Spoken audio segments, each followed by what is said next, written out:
Appendix है क्या और इसको रिमूव कराना क्यों ज़रूरी होता है? देखिए, अपेंडिक्स जो है ना, आपके इंटेस्टाइन का, लार्ज इंटेस्टाइन का एक हिस्सा होता है। सर। ट्यूब नमा चीज़ होती है ये, सर। और राइट साइड पे होती है। और इसमें इन्फेक्शन जो है ना किसी भी एज पे हो सकती है। ठीक। यंगस्टर्स में ज़्यादा होता है, ठीक। एल्डरली में कम होता है। सर। लेकिन जो है इसका जो पेन है ना, वो आम तौर पे शुरू होता है मिडल ऑफ एब्डोमेन में। ठीक। और यानी वहाँ सेंट्रल एब्डोमेन। बस, ठीक। जी, और फिर ये लेट से 24 घंटे के अंदर ये राइट साइड पे शिफ्ट हो जाता है। ठीक। और उसको बड़ा सिंपल है इसका डायग्नोसिस। सर। आजकल तो खैर चले अल्ट्रासाउंड की भी हेल्प हो जाती है, लेकिन essentially it's a clinical diagnosis कि जी आप क्वालिफाइड डॉक्टर के पास जाएंगे ना, तो वो आपको फौरी तौर पर बता देगा कि जी दिस इज अपेंडिसाइटिस। और जब एक दफ़े डायग्नोज हो जाए अपेंडिसाइटिस, तो इसकी सर्जरी हो जानी चाहिए होती है। उसमें भी बड़ी एडवांसमेंट्स हो गई हैं for the last quarter of a century. तो लेकिन इसको डिले करने के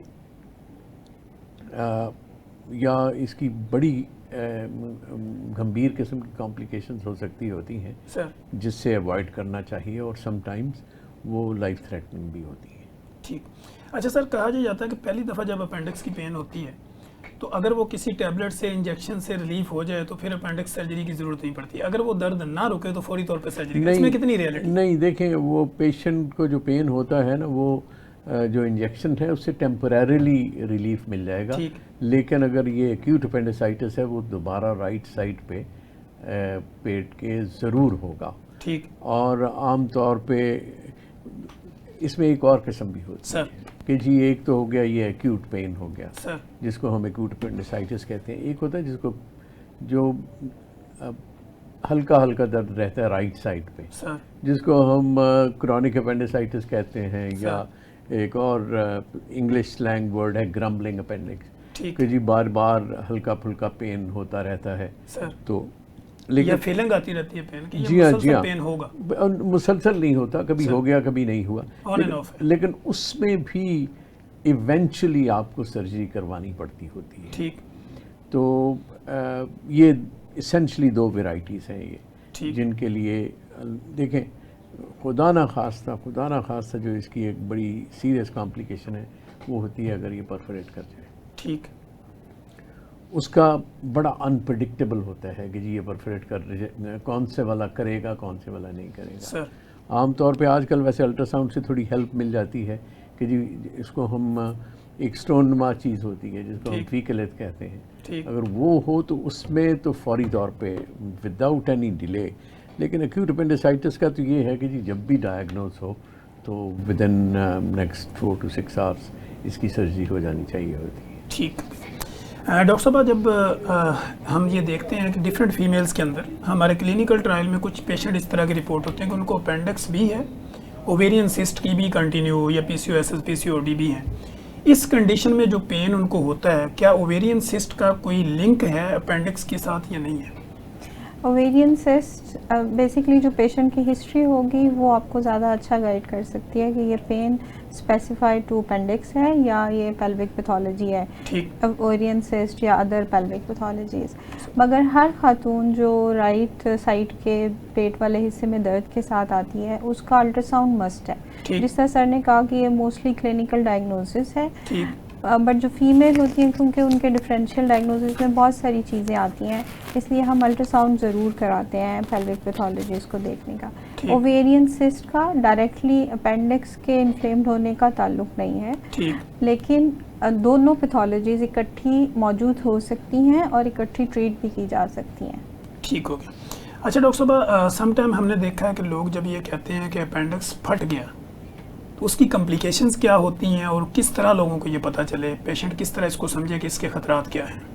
जब यूजुअली जब पेशेंट अपनी दर्द को इग्नोर करता रहता है या किसी एक्सपीरियंस डॉक्टर को नहीं दिखाता या ख़ुद से दवाइयाँ लेता रहता है, उसके नतीजे में ख़ास तौर पे वो अपेंडिक्स जिसके अंदर लिथ फंसा होता है, जिसको हम अपेंडिकोलिथ भी कहते हैं, या कोई भी स्टोन जो कि फीकल मैटर से बनता है, वो अपेंडिक्स यूजुअली दवाइयों से सेटल भी नहीं करती और उस अपेंडिक्स के फटने के चांसेस भी ज़्यादा होते हैं। और जब अपेंडिक्स फटती है तो दो तरह से प्रेजेंट कर सकती है। एक तो ये कि वहीं पे हमारे पेट के अंदर अल्लाह ताला ने एक पुलिसमैन रखा है जिसे हम मोमेंटम कहते हैं, वो उसको वहीं वॉल ऑफ कर देता है, तो सिर्फ एक जगह पे पस इकट्ठी होती है, या वो पस सारे पेट में हो सकती है। और ये दोनों को डिफ्रेंशिएट भी हम क्लिनिकली एग्जामिनेशन से कर सकते हैं। प्लस पेशेंट को फीवर कितना है, पूरे पेट में दर्द है, एक जगह दर्द है, तो ये मुख्तलिफ चीज़ें हमें बता सकती हैं। ठीक है। अच्छा डॉक्टर साहब, अगर पेशेंट को कंटिन्यू कॉन्स्टिपेशन है या उसके पेट के अंदर कोई ऐसे इश्यूज चल रहे हैं, इन्फ्लेमेशन है या IBS IBD है, तो इसका भी कोई लिंक बनता है इस पेन के साथ? जी, जिन पेशेंट को इन्फ्लेमेटरी बाउल डिजीज़ होती है उनमें अपेंडिक्स का ऑपरेशन मस्ट होता है, उसको हम कंजर्वेटिव मैनेज नहीं कर सकते। कुछ ऐसी कंडीशंस हैं जिसमें हम कहते हैं एंटीबायोटिक से शायद अपेंडिसाइटिस सेटल कर जाए, बट ये पेशेंट्स अपेंडिक्स की इन्फ्लेमेशन अगर होगी तो परफोरेशन के चांसेस चूँकि ज़्यादा होते हैं, ऑलरेडी एक क्रॉनिक डिजीज़ चल रही होती है, तो हम अपेंडेक्टमी अर्ली ऑफ़र करते हैं। और इनफैक्ट IBD अगर अपेंडिक्स को इन्वॉल्व करेगी तो वो प्रेजेंट इसी तरह करती है जिस तरह अपेंडिसाइटिस है। जिस तरह अगर खुदा न खास्ता अपेंडिक्स का कैंसर है तो वो भी अपेंडिसाइटिस की तरह ही प्रेजेंट करेगा। ठीक हो गया। अच्छा सर, जब अपेंडिक्स की सर्जरी की बात आती है तो लोग कहते हैं इतनी एडवांसमेंट हो चुकी है, तो क्या ओपन सर्जरी बेस्ट रहती है, लेप्रोस्कोपिक सर्जरी, या कोई और जिद्दत है इसमें सर? आई थिंक आजकल तो जो है हम लेप्रोस्कोपिक करते हैं सारे प्रोसीजर्स।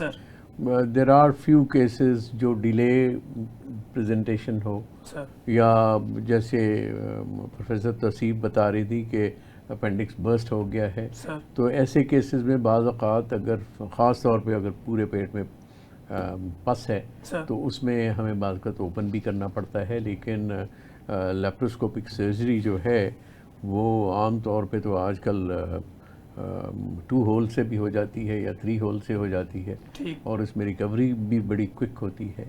और लेकिन जो परफोरेटेड अपेंडिक्स हो आम तौर पे वो भी हो जाते हैं लेप्रोस्कोपिकली, लेकिन जिनमें पूरे पेट में फैली हुई है तो वो फिर हमें ओपन करना पड़ता है और बाज़ औक़ात फिर उसको वॉश करना होता है पूरे पेट को। सर ये यानी एक लॉन्ग प्रोसेस। जी हाँ, जी हाँ। इसमें ये वही होता है जैसे इन्होंने फरमाया अभी कि जी जहाँ अननेसेसरी डिले अगर हो जाए तो ठीक। और देखें अगर आप क्वालिफाइड डॉक्टर के पास जाएंगे ना तो वो तो आपको फौरी तौर पे डायग्नोसिस करके बता के तो आपको रेफ़र कर देगा टू अ सर्जन। ठीक। तो और फौरी तौर पे सर्जरी हो जानी चाहिए होती है, क्योंकि कोई बड़ी सर्जरी नहीं होती, रिकवरी बड़ी क्विक होती है। आजकल अगर आप लेप्रोस्कोपिक अपेंडिसेक्टमी सुबह करते हैं तो शाम को पेशेंट घर चला जाता है। ठीक है। लेकिन इसके कॉन्सिक्वेंसेस मिस आउट होने के फिर वो बहुत ज़्यादा होते हैं। ठीक। अच्छा सर, अपेंडिसाइटिस या अपेंडिक्स, इसकी डायग्नोज के लिए हमें ब्लड टेस्ट कौन से रेलिवेंट टेस्ट होते हैं? देखिए रेलिवेंट टेस्ट हम आम तौर पे ब्लड के टेस्ट करवाते हैं, लेकिन आई टेल यू कि वो कोई श्योर नहीं होता कि जी अच्छा कोई जिसे हम कहते हैं वाइट ब्लड सेल्स वो बढ़ जाते हैं, आम तौर पे बढ़ जाते हैं, लेकिन it's not always necessary. You know हमने समटाइम सारा कुछ नॉर्मल होता है, हमने परफोरेटेड अपेंडिक्स में भी बाज़ औक़ात नॉर्मल देखी हैं सर। और लेकिन जैसे मैंने पहले अर्ज़ किया कि essentially it's a clinical diagnosis. ये हाथों का कमाल होता है सर्जन के, उसी से पता चलता है। उसी से पता चलता है आपको कि जी, और उसकी ग्रेविटी का भी वो सर्जन को पता चल जाता है। ठीक। अच्छा डॉक्टर साहब, अपेंडिक्स की सर्जरी के लिए जो प्रिपरेशन होती है कि NPO करना है या इमरजेंसी में अगर सर्जरी करनी पड़ेगी तो इसके लिए NPO वगैरह की कोई ज़रूरत होती है? इमरजेंसी सर्जरी जितनी ही हैं उनके लिए हम NPO ज़ाहिर है नहीं रख सकते, बिकॉज वो हमारे कंट्रोल में नहीं होता। ठीक। लेकिन अगेन ये डिपेंड करता है, अगर हम ये समझते हैं कि माइल्ड एक्यूट इन्फ्लेम्ड अपेंडिक्स है और फीकोलिथ नहीं है तो हम रिक्वायरमेंट पूरी करने के लिए NPO कर सकते हैं। मगर जो अब रीसेंट NPO की रिक्वायरमेंट है वो भी अगर लिक्विड है, पानी है, तो वो 2 आवर बिफोर सर्जरी तक एक्सेप्टेबल होता है। ठीक है। सो वो जो 6 आवर का कॉन्सेप्ट था वो अब चेंज हो गया हुआ है। सो अगर पानी शानी 2 घंटे पहले 1 घंटा पहले पिया है तो इसके लिए सर्जरी की जा सकती है। ठीक हो गया। अच्छा मैडम, दूसरा हम ये देखते हैं कि जब अपेंडिक्स सर्जरी हो जाती है इसके बाद पेशेंट को कितना टाइम ऐसा लगता है कि उसको 2, 4, 5 दिन रेस्ट करनी है, या फौरी तौर पे काम पे जा सकता है या कोई वर्क वॉक कर सकता है? जो लेप्रोस्कोपिक अपेंडेक्टमीज होती हैं उनका सबसे बड़ा यही फ़ायदा होता है कि बहुत इंसियन छोटे होते हैं, छोटे छोटे की होल से हो जाती हैं। पेशेंट की मोबिलाइजेशन अर्ली ऑलवेज रिकमेंडेड है, चाहे वो ओपन है चाहे वो लेप्रोस्कोपिक है। अंटिल अनलेस कि पेरिटोनाइटिस के साथ प्रेजेंट किया था, इमरजेंसी में सर्जरी हुई है, बिग कट है, सारे पेट में पस थी, उस पेशेंट को ठीक होने में 2 से 3 दिन लग सकते हैं। मगर जो पेशेंट लेप्रोस्कोपिकली ऑपरेट हुआ है वो 1 दिन के बाद अपने काम पे आराम से जा सकता है।